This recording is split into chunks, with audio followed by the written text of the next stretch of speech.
قرآن پاک میں غور کرنے سے معلوم ہوتا ہے کہ کچھ اعمال ایسے قبیح اور خطرناک ہیں جن کے کرنے کی وجہ سے انسان کی زندگی کی تمام نیکیاں ضائع اور برباد ہو جاتی.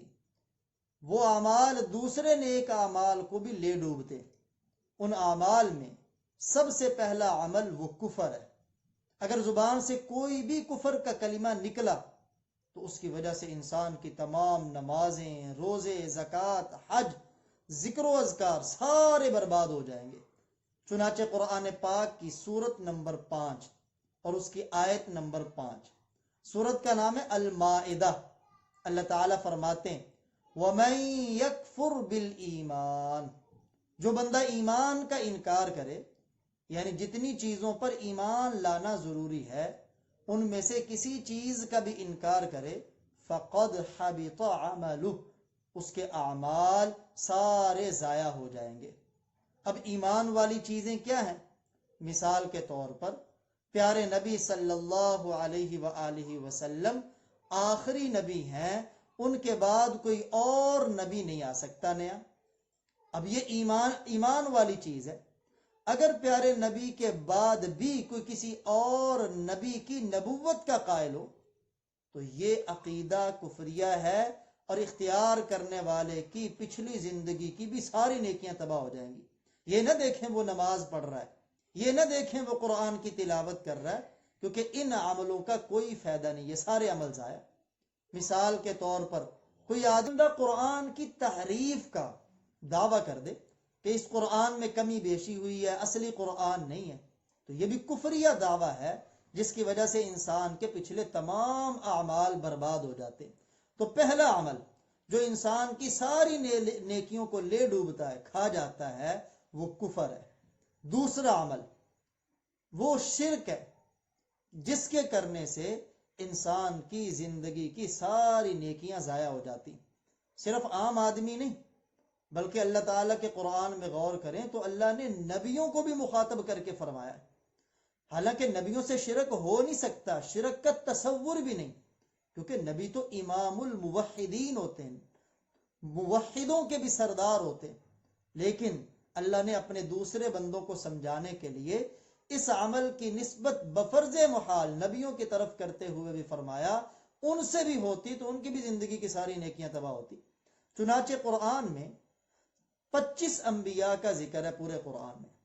ان میں اگر سورہ الانعام کی آیت نمبر 83 سے لے کر 86 4 آیتیں، ان 4 آیتوں میں اللہ تعالیٰ نے 18 نبیوں کے نام ذکر فرمائے.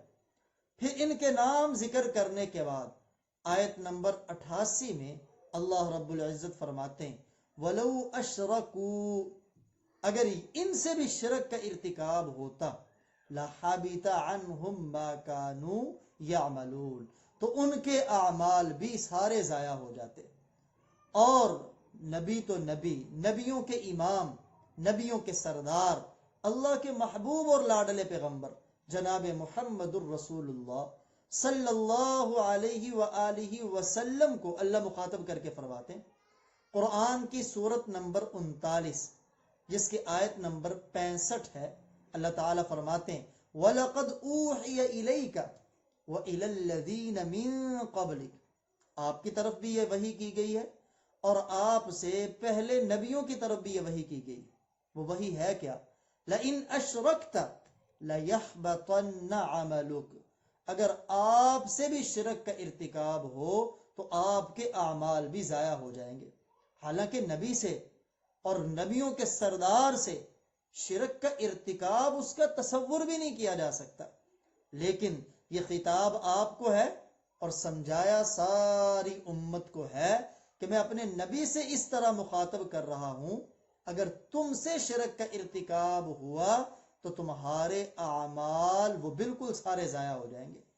تو دوسرا عمل ہے شرک. تیسرا عمل جو انسان کی ساری نیکیوں کو کھا جاتا ہے، لے ڈوبتا ہے، وہ ہے ارتداد، دین اسلام کو چھوڑ کر کسی اور دین کو اختیار کرنا. چاہے بندہ دین اسلام چھوڑ کر عیسائیت قبول کرے مرتد ہے، یہودیت قبول کرے مرتد ہے، مرزائیت قبول کرے مرتد ہے۔ تو دین اسلام چھوڑ کر اور دین میں جانا، اس کو کہتے ہیں ارتداد۔ چنانچہ اللہ تعالی قرآن پاک میں فرماتے ہیں، سورہ البقرہ آیت نمبر 217، وَمَن يَرْتَدِدْ، جو بندہ ارتداد اختیار کرے گا، جو بندہ مرتد ہوگا، دین سے پھرے گا، تو اللہ تعالیٰ فرماتے ہیں ان کے بھی سارے اعمال ضائع ہو جائیں گے۔ اور چوتھا عمل جو انسان کے ساری زندگی کے عملوں کو لے ڈوبتا ہے، وہ ہے پیارے آقا صلی اللہ علیہ وآلہ وسلم کی بے ادبی، آپ کی گستاخی۔ اور گستاخی کوئی بڑے درجے کی نہیں، ادنا درجے کی بے ادبی بھی انسان کے سارے اعمال کو ضائع کر دیتی۔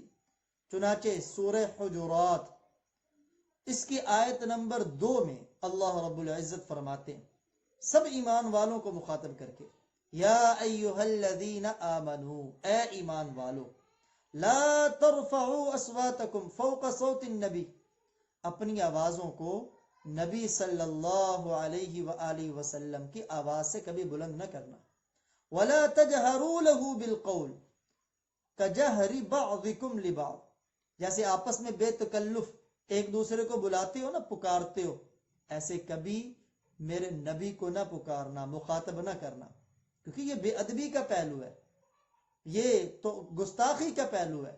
جب یہ بے ادبی کا پہلو ہے تو اللہ تعالیٰ فرماتے ہیں ان تحبط اعمالکم وانتم لا تشعرون، اس عمل کی وجہ سے تمہارے اعمال ضائع ہو جائیں گے اور تمہیں اس کا پتہ بھی نہیں چلے گا۔ تو یہ 4 عمل انتہائی خطرناک ہیں، انتہائی قبیح ہیں، کفر کا ارتکاب، شرک کا ارتکاب، ارتداد کا ارتکاب، اور پیارے نبی کی بے ادبی جو انسان کی زندگی کی ساری نیکیاں کو بیڑا غرق کرتی ہے۔